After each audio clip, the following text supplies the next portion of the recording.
आकाशवाणी भोपाल से प्रस्तुत हैं प्रादेशिक समाचार।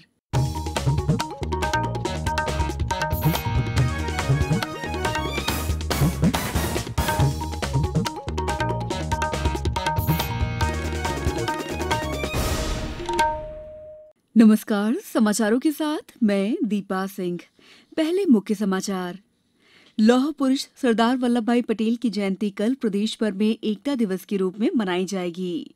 देश और प्रदेश में गिरावट पर है कोरोना संक्रमण की दर। 1 नवंबर को मनाया जाएगा मध्यप्रदेश का स्थापना दिवस। शासकीय भवनों पर की जाएगी रोशनी। और आज मिलादुन्नबी है। हजरत मोहम्मद पैगंबर के जन्मदिन पर मुख्यमंत्री ने दी बधाई। अब समाचार विस्तार से। कृतज्ञ राष्ट्र कल भारत के पहले गृह मंत्री लौह पुरुष सरदार वल्लभ भाई पटेल की 145वीं जयंती मनाएगा। ये दिन देश भर में राष्ट्रीय एकता दिवस के रूप में मनाया जाता है। इस अवसर पर प्रदेश के सभी अधिकारियों और कर्मचारियों को राष्ट्रीय एकता की शपथ दिलाई जाएगी। सामान्य प्रशासन विभाग के उप सचिव ने बताया है कि भोपाल के सरदार वल्लभ भाई पटेल उद्यान में राष्ट्रीय एकता दिवस पर सुबह 11 बजे राष्ट्रीय एकता शपथ कार्यक्रम आयोजित किया जाएगा, जिसमें सभी अधिकारी और कर्मचारी राष्ट्रीय एकता की शपथ लेंगे। इस अवसर पर मंत्रालय, सतपुड़ा और विंध्याचल भवन के अधिकारी कर्मचारी कार्यक्रम में उपस्थित रहेंगे। प्रदेश के सभी जिलों में सरदार वल्लभ भाई पटेल की जयंती एकता दिवस पर विभिन्न कार्यक्रम आयोजित किए जाएंगे। देश में कोविड-19 से ठीक होने की दर लगभग 91% हो गई है। पिछले 24 घंटों में 56,000 से अधिक मरीज ठीक हुए हैं। अब तक 73,15,000 से अधिक लोग संक्रमण से उबर चुके हैं। ठीक होने की दर लगातार बेहतर होने के कारण अब देश में कुल संक्रमित लोगों में से 7.51% यानी 6,03,000 मरीज ही इलाज करा रहे हैं। पिछले 24 घंटों में 49,881 लोगों में संक्रमण की पुष्टि के बाद संक्रमित लोगों की संख्या 80 लाख को पार कर गई है। इस समय देश में कोविड मृत्यु दर 1.50% है, जो विश्व में सबसे कम दरों में शामिल है। पिछले 24 घंटों में 517 लोगों की मौत के बाद अब तक इस महामारी से मृतकों की संख्या 1,20,527 हो गई है। प्रदेश में कोरोना से संक्रमण की दर लगातार घट रही है। यही कारण है कि प्रतिदिन मिलने वाले संक्रमित मामलों की संख्या घटकर 700 के आसपास आ गई है। बीते 24 घंटों में भी कोरोना के 728 नए मामले सामने आए हैं। वहीं 1,117 लोग स्वस्थ होकर घर लौट गए हैं। भोपाल में 205, वहीं इंदौर में 126, ग्वालियर में 38 कोरोना पॉजिटिव मिले हैं। प्रदेश में अब तक 1,69,999 कोरोना पॉजिटिव मिले हैं, जबकि इनमें से 1,57,381 स्वस्थ हो चुके हैं। प्रदेश में अब 9,689 सक्रिय मामले हैं। प्रदेश में स्वस्थ हुए लोगों की संख्या कोरोना के सक्रिय मामलों से अधिक है।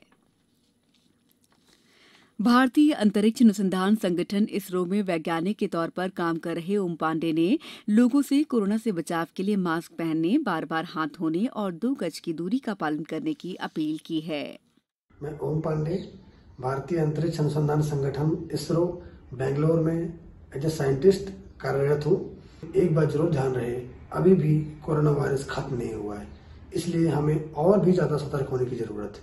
सभी लोग मास्क या फेस कवर का प्रयोग करते रहिए, साबुन या हैंड सैनिटाइजर से हाथ धोते रहिए और 2 गज की दूरी बनाए रखिए। लेकिन एक बात जरूर ध्यान रखना है, बात करते वक्त मास्क को मुंह के नीचे लेके नहीं आना है। प्रदेश के 28 विधानसभा उपनिर्वाचन में मतदाताओं को अधिक से अधिक मतदान की प्रेरणा देने के लिए स्वीप अभियान के तहत मतदाता जागरूकता कार्यक्रम आयोजित किए जा रहे हैं। ग्वालियर में कल विद्यार्थियों ने चित्रकला और स्लोगन प्रतियोगिता के जरिए मतदाताओं को मताधिकार का उपयोग करने का संदेश दिया। वहीं जिला कलेक्टर और पुलिस अधीक्षक ने संवेदनशील मतदान केंद्रों का निरीक्षण कर तैयारियों का जायजा लिया। इंदौर जिले के सांवेर विधानसभा क्षेत्र में मतदाताओं को जागरूक करने के लिए महिलाएं घर घर जाकर संदेश दे रही हैं। अनूपपुर में महिला बाल विकास विभाग द्वारा मतदान के लिए मेहंदी कार्यक्रम आयोजित किया जा रहा है। उधर प्रदेश में चुनाव प्रचार भी चरम पर है। पेश है हमारे संवाददाता की एक रिपोर्ट। मध्य प्रदेश में चुनाव प्रचार में सभी दलों ने अपनी पूरी ताकत लगा दी है। भाजपा की ओर से केंद्रीय मंत्रियों नरेंद्र सिंह तोमर, फग्गन सिंह कुलस्ते और प्रहलाद पटेल के साथ साथ मुख्यमंत्री शिवराज सिंह चौहान प्रचार की कमान संभाले हुए हैं। वहीं कांग्रेस की ओर से पूर्व मुख्यमंत्री कमलनाथ, दिग्विजय सिंह, सचिन पायलट और कांतिलाल भूरिया अपने उम्मीदवारों के लिए रैलियां कर रहे हैं। उधर संयुक्त मुख्य निर्वाचन पदाधिकारी मोहित बुंदस ने बताया कि प्रदेश के 19 जिलों के 28 विधानसभा क्षेत्रों में अभी तक 19 करोड़ रुपए से अधिक की शराब, वाहन, नकदी एवं अन्य सामग्री बरामद की गई है। इनमें से 7 करोड़ रुपए से अधिक की तो केवल शराब है। वहीं इन 20 विधानसभा क्षेत्रों में कुल 348 संवेदनशील क्षेत्र भी चिन्हित किए गए हैं। इनमें सबसे अधिक 159 मुरैना में, 81 ग्वालियर में और 40 भिंड जिले में है। वहीं खंडवा एवं राजगढ़ ऐसे जिले हैं जहां एक भी संवेदनशील क्षेत्र नहीं है। संजीव शर्मा, आकाशवाणी समाचार, भोपाल। समाचारों में वक्त है ब्रेक का।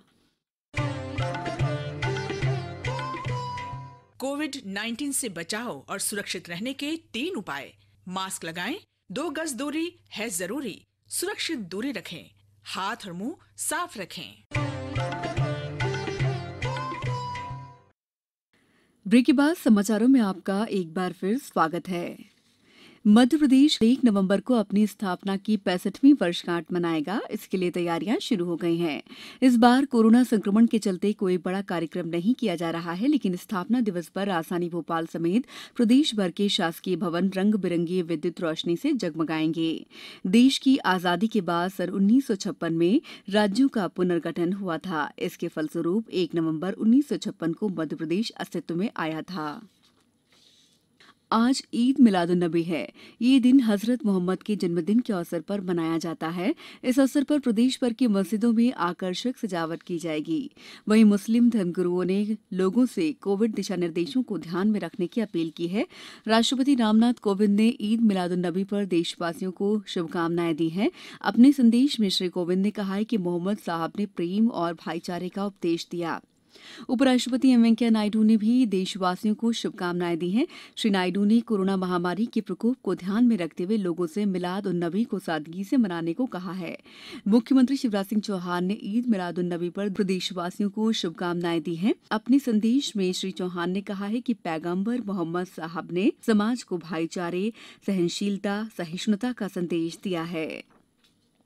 अब कुछ समाचार संक्षेप में। राजधानी में आज मिलादुन्नबी और कल महर्षि वाल्मीकि जयंती के अवकाश के बावजूद बिजली के बिल भुगतान केंद्र खुले रहेंगे। निवाड़े स्थित ऊर्जा के रामराजा मंदिर के पट 1 नवंबर को सुबह 9 बजे और शाम 7 बजे खुले रहेंगे। आज शरद पूर्णिमा के अवसर पर कोविड दिशा निर्देशों के साथ खंडवा स्थित संत सिंगा जी की समाधि पर श्रद्धालु दर्शन कर सकेंगे। इंदौर के शासकीय महात्मा गांधी चिकित्सा महाविद्यालय और भोपाल के गांधी चिकित्सा महाविद्यालय में MBBS पाठ्यक्रम में 70 नई सीटों पर प्रवेश की अनुमति दे दी गई है। प्रदेश के वन मंत्री डॉक्टर कुंवर विजय शाह ने कल खालवा के सामुदायिक भवन में हरसूद क्षेत्र के अधिकारियों की बैठक लेकर क्षेत्र में संचालित विकास कार्यों की समीक्षा की।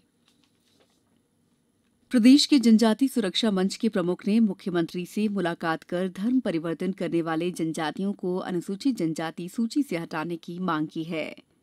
राज्य सरकार ने नशीली दवाओं की रोकथाम के लिए राज्य स्तरीय समिति गठित कर दी है। रायसेन जिले के सिलारी खुर्द के ग्रामीण बैंक के शाखा प्रबंधक को रिश्वत लेते हुए गिरफ्तार किया गया है। इंदौर से जम्मू तवी के बीच प्रतिदिन चलाई जाने वाली मालवा एक्सप्रेस को सप्ताह में केवल 3 दिन चलाया जाएगा। अंत में मुख्य समाचार एक बार फिर। लौह पुरुष सरदार वल्लभ भाई पटेल की जयंती कल प्रदेश भर में एकता दिवस के रूप में मनाई जाएगी। देश और प्रदेश में गिरावट पर है कोरोना संक्रमण की दर। कल 1 नवंबर को मनाया जाएगा प्रदेश का स्थापना दिवस। शासकीय भवनों पर की जाएगी रोशनी। और आज मिलादुन्नबी है। हजरत मोहम्मद पैगंबर के जन्मदिन पर मुख्यमंत्री ने दी बधाई। बुलेटिन के अंत में आप सभी से एक अपील, मास्क और 2 गज की दूरी, हाथ धोना भी है जरूरी। नमस्कार।